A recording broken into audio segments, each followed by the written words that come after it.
Friends, ಎಲ್ಲರೂ ಹೇಗಿದ್ದೀರಾ? ನಾನು ಕೂಡ ತುಂಬ ಚೆನ್ನಾಗಿದ್ದೀನಿ. ಇವತ್ತು ಅಂಗಡಿಗೆ ಒಂದು ಪುಟಾಣಿ ಪಾಪು ಬಂದಿತ್ತು. ಏನಪ್ಪ ಅಂದರೆ ಇವತ್ತು ಒಂದು ಲಕ್ಕಿ ಸ್ಕೂಪ್ ತೊಗೊಳ್ಬೇಕು ಅಂತ ಅದರಲ್ಲೂ 199 ಬೇಕು ಅಂತ ಕೇಳ್ತಾ ಇತ್ತು. ಅದರಲ್ಲೂ ನನ್ನ ವೀಡಿಯೋಸ್ ನೋಡ್ತಾನೆ ಇರ್ತಾಳಂತೆ.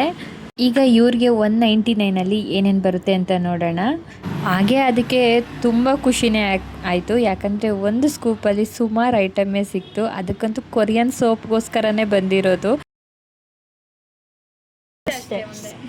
ಅಷ್ಟೇ 3 4 5 6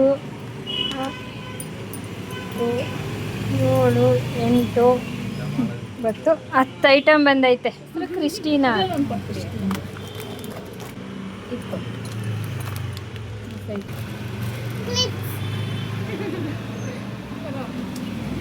ಇದೊಂದು ಗಿಫ್ಟು. ಓಕೆ, ಇದರಲ್ಲಿ ಏನು ನೋಡಿ ಇಷ್ಟ ಆಯ್ತು ನಿಮ್ಗೆ ಜಾಸ್ತಿ? ಇದೇ ಇಷ್ಟ ಆಗಿರೋದು. ಹ್ಯಾಪಿ ನಾಳೆ ಬರುತ್ತೆ.